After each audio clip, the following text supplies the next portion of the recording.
Business is good, I said, aiming Eddie back to professional ground. He sniffed his tea suspiciously, searched the table for a non-existent sugar bowl. I got regular jobs up the wazoo and a lot of special shit, too. The presidential debate at UMass, I handled that, the local stuff. They had G-men for the vice president, FBI, justice. A few more red carpet deals like that, I could retire rich. I tried my tea again.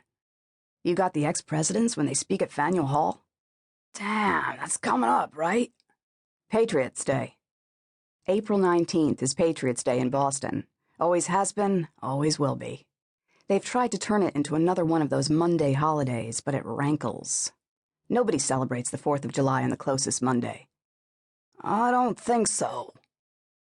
Eddie nodded gravely, like I just offered him the job. I got my plate too full, which is why I'm here. I'm interested in spreading a little largesse your way. Largesse. You can go years without hearing anyone say that word. It plinked against my eardrums like a rattle of gold coins. The dig. He mouthed the word rather than speaking it, very hush-hush. When you say the dig around here, you don't need to elaborate. The dig is the Big Dig, formerly known as the Central Artery Third Harbor Tunnel Project. It's the biggest urban construction project in the history of the modern world, no less.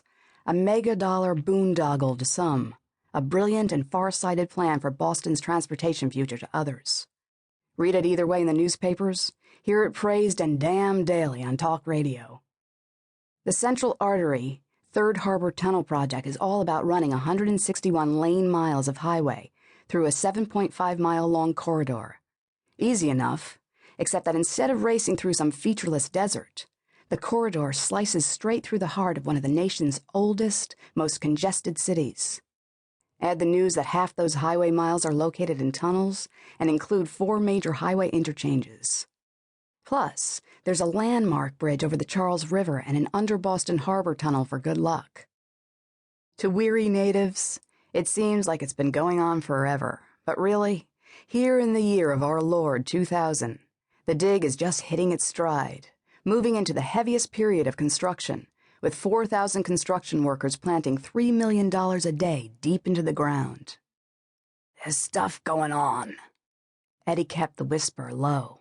Graft. Fraud. No shit. I widened my eyes. Gambling in the back room? Huh? A guy Conklin's age, especially an ex-detective, ought to know his vintage bogey movies better. I bit the inside of my cheek.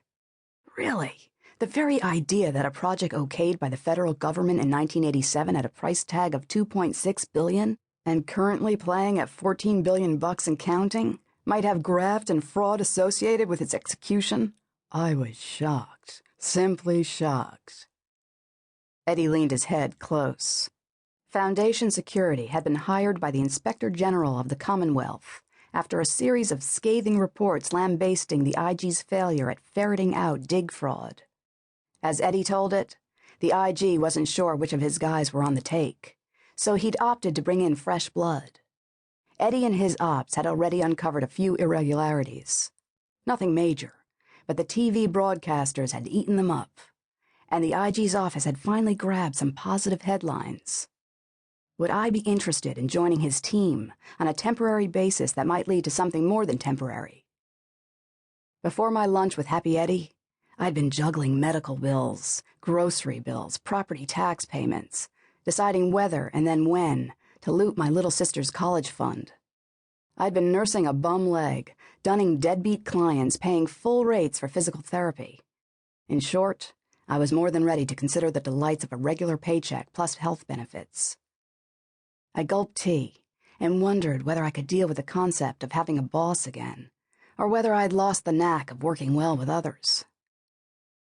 Happy Eddie Conklin's safe, secure, and possibly long-term job looked pretty damn good to me.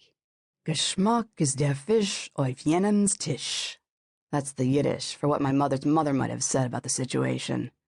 Tasty is the fish on someone else's dish. And so, 8 weeks ago, after